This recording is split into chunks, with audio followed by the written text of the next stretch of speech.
국제 이슈가 가까워지는 시간, 이승원 월드시사 W 이승원입니다. 국제뉴스 깊이를 더한 월드시사 W와 함께해 주실 전문가 소개하겠습니다. 먼저 구정은 기자 나오셨습니다. 어서 오세요. 안녕하세요. 네, 알파고 신하씨 기자 나오셨습니다. 어서 오세요. 네, 안녕하십니까. 크리에이터 간다현님 나와주셨습니다. 어서 오세요. 네, 안녕하세요. 그리고 오랜만이죠. 백승훈 한국외대 중동연구소 선임연구원님 나오셨습니다. 어서 오세요. 네, 안녕하세요. 네, 본격적인 이야기 앞서서 이번 주 주목할 국제 뉴스부터 정리해 보도록 하겠습니다. 한국 소설가 한강의 노벨 문학상 수상 소식은 해외에서도 큰 화제가 되고 있습니다. 노벨 경제학상은 국가 간 부의 차이 연구에 기여한 다론 아제모울루, 사이먼 존슨, 제임스 로빈슨 등 3인에게 돌아갔습니다. 스웨덴 왕립과학원은 제도가 어떻게 형성되고 번영에 영향을 미치는지에 대한 연구 공로를 인정해 이들에게 노벨 경제상을 수여하기로 했다고 밝혔습니다. The collective properties of networks of simplified neurons. Society on the world. I think it's really an incredible thing to draw this line. 철벽을 자랑하던 이스라엘 방공 시스템이 헤즈볼라의 드론 공격에 뚫리면서 수십 명의 사상자가 나왔습니다. 레바논 무장 세력 헤즈볼라가 현지 시간 13일 이스라엘을 향해 드론을 발사했습니다. 북부 소도시 빈야미나의 이스라엘군 기지가 공격받아 다수의 사상자가 발생했습니다. 헤즈볼라는 이스라엘이 레바논 내 군사작전을 멈추지 않으면 더 강력한 공격에 나설 거라고 위협했습니다. 이스라엘도 헤즈볼라에 대한 공세를 늦추지 않으면서 12일 하루 레바논 남부에서 51명이 숨지고 17명이 다쳤습니다. 이스라엘군은 또 레바논 국경에 주둔한 UN 평화유지군을 공격해 비난을 사고 있습니다. 미국이 대만 포위 훈련을 강행한 중국에 대해 무책임하다며 비판의 목소리를 높였습니다. 이번 훈련의 발단은 대만 라이칭더 총통의 발언이었습니다. 10일 대만 건국기념일 기념사에서 대만은 중국에 예속되지 않으며 중국은 대만을 대표할 권리가 없다고 말했습니다. 연례적인 기념사였지만 중국은 이를 문제 삼아 대만을 포위하는 형태로 육해공군과 로켓군을 동원한 대규모 군사훈련을 진행했습니다. 포위 훈련은 라이칭더 총통 취임 때 이후 5개월 만입니다. 미국을 겨냥해 대만 동쪽에 이례적으로 랴오닝함 항모 전단까지 배치했습니다. 투입된 군용기도 역대 최대였습니다.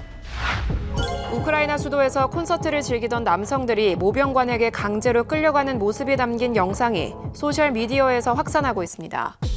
지난 10일 우크라이나 인기 록밴드 공연이 진행된 실내 경기장 앞에서 모병관들이 남성 전원을 대상으로 서류 검사를 진행하면서 검사를 거부하거나 문제가 있는 서류를 보인 이들을 즉석에서 입대시켰습니다. 우크라이나 경찰은 쇼핑센터와 인기 레스토랑 앞에서도 남성들을 대상으로 같은 검사를 진행한 것으로 알려졌습니다. 우크라이나는 러시아와 3년째 전쟁을 이어나가며 병력 부족에 시달리고 있습니다.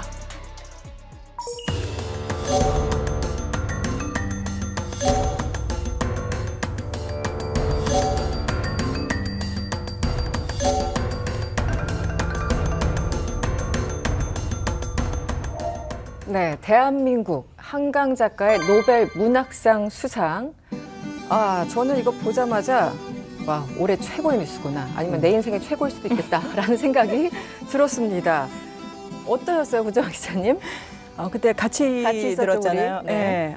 네. 정말 놀랐죠. 네. 근데 한국에서 누군가 받을 것 같다 얘기는 너무 오랫동안 있었잖아요. 근데 받았다는 게 많은 분들이 얘기해 주시지만 특히 이 여성 작가라는 거 그리고 역사적인 아픔이라는 얘기하는데 정말 너무 반가웠습니다. 네. 이 작가가 받았다는 사실이 조금 더 특히 그렇죠. 반가운 면도 있었고요. 네. 우리 간대호님은 어떠셨어요? 사실 이번에 이 채식주의자 책을 쓴 한강 작가가 2016년도에는 한국인 최초로 맨부커상도 받았던 사람이란 말이죠. 그거에 이어서 이번엔 노벨 문학상까지 받았으니 대박이죠, 진짜로. 대박이죠. 그럼요. 더 이상 표현이 없다. 대박이다. 사실 노벨 문학상에 대해서 이제 전 튀르키예 태생이잖아요. 근데 네네. 관심이 없어요. 왜냐하면 튀르키예에서도 예전에 어떤 작가분이 받으셨거든요. 어람 파묵. 근데 그때는 분위기 안 좋았어요. 왜냐하면 문학상을 받을 때는 적어도 아르메니아 학살 문제에 대해서 좀 한마디 정도 해라. 언급을. 네, 작가분이 아직도 지금 교원이랑 같이 돌아다녀야 돼요. 튀르키예에서 좀 약간 그 몇 번이나 이제 그 극단주의자들한테 암살 당할 수도 있고 이렇게 종교적인 사람들 아니고 그냥 민족주의적인 사람. 예.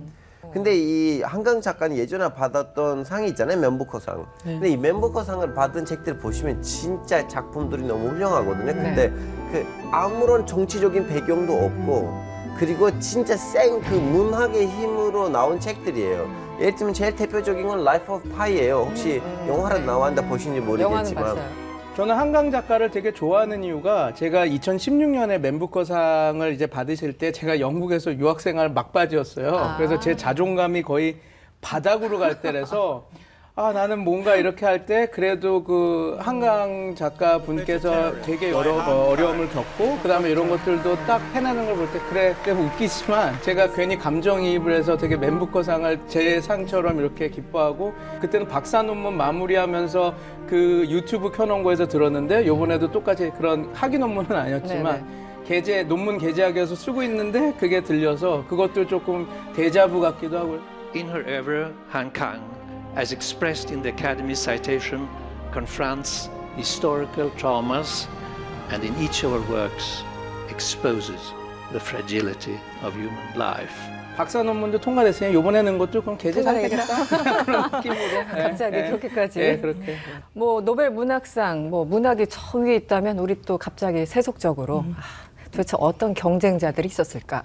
어떤 과정을 거쳤을까? 또 궁금해집니다. 어떻게 된 걸까요? 사실 경쟁자가 누군지는 모르겠어요. 네. 누군지 모르겠지만 뭐 220명 있었다. 처음엔 그랬죠. 이런 네. 얘기는 나오는데 일단 노벨상 전체적으로 이 수상자 선정이 어떻게 됐냐면 노벨상은 분야가 이제 7개 부문인데 각 상별로 노벨위원회라는 걸 꾸려요. 네. 근데 그것들은 실무기관들이에요. 문학상은 그 왕립 아카데미, 흔히 네. 우리가 할리먼이라고 번역하는 왕립 아카데미에서 결정을 하는데 네. 이제 다 스웨덴에 있는 거고요. 그 평화상만 노르웨이 노벨위원회가 관장을 하죠. 네, 그렇더라고요. 예, 네. 그래서 문학상 어떻게 됐냐면 뭐 매년 1월 말까지 추천을 받고 그 다음에 노벨위원회가 2월 안에 20명 아래로 이렇게 추립니다. 그리고 나서 이제 다시 5월까지 그거를 5명으로 추린대요. 압축하는 예, 과정. 5명을 압축하. 이 사람들이 일종의 그러니까 최종 후보가 되는 그러네요. 거죠. 네. 예, 그러면은 그때부터는 이 왕립 아카데미가 이 5명의 작품들을 넉 달 동안 쭉 검토를 하는 거예요. 이제 9월 말까지 10월에 발표를 하기 전까지. 이제 선정 과정은 철저하게 비공개고 뭐 그 심사 과정 자체를 뭐 50년 동안 뭐 심사 기록도 봉인한다더라. 네, 네. 뭐 이렇게 얘기를 하더라고요. 이게 그 최종 후보 5명에 한 2년 이상 올라가지 않은 사람은 뽑힐 수가 없다는 거예요. 그러니까 이게 어떤 특정한 작품에 주는 게 아니라 한 작가의 문학 세계 전체에 주는 거니까 그렇죠. 네. 항상 이 단골 후보 이야기가 나오는 거죠. 사실 문학상을 제외하고도 노벨상은 여러 가지가 있습니다. 지금 구정 기자가 설명 좀 해주셨는데 이외에 다른 수상자, 뭐 다른 장르, 아는 사람이 있어요. 네? 아는 사람이 이제 뭐 온라인 상으로 아는 사람이 있어요. 어떤 게 눈에 띄었습니까? 다른 아제몰로. 투르키예 사람이. 네. 네, 사실 아르메니아 사람이에요. 그 네. 민족으로 빗줄로는 아르메니아 사람인데 이제 태어나고 이제 자라고 고등학교를 다닐 때는 다 튀르키예이고 근데 이분이 너무 유명하시니까 자꾸 튀르키예 경제가 이대로 가면 되지 않는다 이렇게 해줘야겠다 자꾸 조언을 하는데 기울는 사람이 없어가지고 튀르키예 경제가 이렇게 됐는데 저도 아세몰루요. 왜냐면 이게 왜 그러냐면 이게 좀 팔이 안으로 굽는다고 아세몰루가 저랑 비슷한 제가 영국 유학에서 그런지 영국 유학파입니다. 그래서 요크 대학교에서 학부를 했고 그다음에 런던 정경대에서 석박사를 했어요. 왜 지금 뭐 아르도안이나 이런 사람들이 반대를 하냐면 이분은 경제학자긴 하지만 그 인스티튜션 기관에 대한 영향력, 경제 영향력을 많이 얘기를 하시는 분이에요. 그래서 왜 국가는 실패하는가가 아주 유명한 책이었고 또 이분이 연구적으로 되게 유명했던 것은 그 식민 시대의 개발. 그러니까 그 식민 시대의 개발을 우리가 어떻게 받아들여야 되는가 이거를 연구하신 분이라서 제가 공부했던 중동이라고 하는 것이 다 우리나라 역사와 비슷하게 1차 세계대전, 2차 세계대전 사이에 식민 지배를 받았던 피해를 많이 국가니까 봤죠. 네. 식민 시대의 개발은 어떤 영향을 끼쳤는가 그리고 이건 뭘 의미하는가 그런 연구들을 했기 때문에 저는 많이 논문을 읽어봤던 분이라서 책도 읽어봤고 해서 이 학자의 책을 제가 좋아하기도 하고 그 발표 직전에 마침 또 한 권 읽기도 했고 참 좋아하는데 이 노벨 경제학상이 흔히 말할 때 뭐 주류 경제학 이런 말을 쓰잖아요. 시장 자유가 최우선이다. 그러니까 무조건 시장이 옳다. 근데 사실 그게 그 2008년, 2009년 미국발 금융위기 네. 그 다음에는 이게 주류 경제학이라는 것의 허구가 이미 이제는 뭐 다 깨졌고 오히려 관심은 격차 부분 이 글로벌 격차라든가 한 국가 안의 격차라든가 빈부격차 문제로 계속해서 돌아가는 거 그쪽을 연구한 학자들이 노벨 경제학상을 받은 지 한 20년 된 것 같아요. 그 국가는 왜 실패하는가 네네. 지금 백승훈 박사님이 얘기하신 그 책은 꼭 한번 읽어보시면 굉장히 재밌을 것 같아요. 첫 장면이 남한과 북한의 대비로 이제 시작을 하는데 그러니까 여러 가지 면에서 좀 지금 딱 새겨드릴 만한 그런 학자인 것 같습니다. 네. 저는 노벨 평화상이 가장 좋았습니다. 아, 역시. 사실 평화상이 좀 평가절하되는 게 없지 않아 있는 것 같아요. 좀 분위기상. 왜냐하면 좀 과학기술이라던가 뭐 경제력이라던가 이런 거랑은 조금 거리가 있기 때문에 이번에 노벨 평화상은 일본의 원폭 피해자 단체 니온 히단초에서 네. 받았는데 과거 이제 나가사키 히로시마의 원폭을 투하해서 피해를 봤던 수많은 일본인들 단체란 말이죠, 여기가. 그렇죠. 네. 핵무기 사용을 하지 않기 위해서 우리가 무엇을 노력해야 되는가, 그리고 어떤 피해가 실제로 있었는가에 대한 증언을 했다고 합니다. 실제로 지금 러우 전쟁을 시작으로 좀 전 세계적인 좀 핵 위기 네. 이런 게 또 증가하고 있는 상황에서 그렇죠. 네. 이런 좀 노벨 평화상이 또 핵과 관련되어 있는 평화상이기 때문에 굉장히 의미가 있지 않았나. 예. 지금 핵 위기에 대해서 여러 가지 우려가 더 증폭되고 있으니까 이 시기에 이들에게 수상한 부분도 분명히 있을 것이다. 그렇죠. 그동안의 활동도 그렇고. 저는 개인적으로 물리학상이 결국은 인공지능에게 갔다. 인공지능이 물리학상을 받았다. 아주 AI 단순. 모든 게 AI에 네. 지금 빨려 들어가니까. 단순화시켜서 이 부분이 굉장히 좀 인상적이었습니다. 네. 네. 노벨 문학상을 수상한 대한민국 작가 한강 씨는 기자회견을 안 한다고 밝혔죠. 이유는 이렇습니다. 전쟁이 치열해서 날마다 주검이 실려 나가는데 무슨 잔치를 하고 기자회견을 하겠느냐. 진정한 기쁨은 이 모든 전쟁이 끝나야만 시작될 것 같습니다.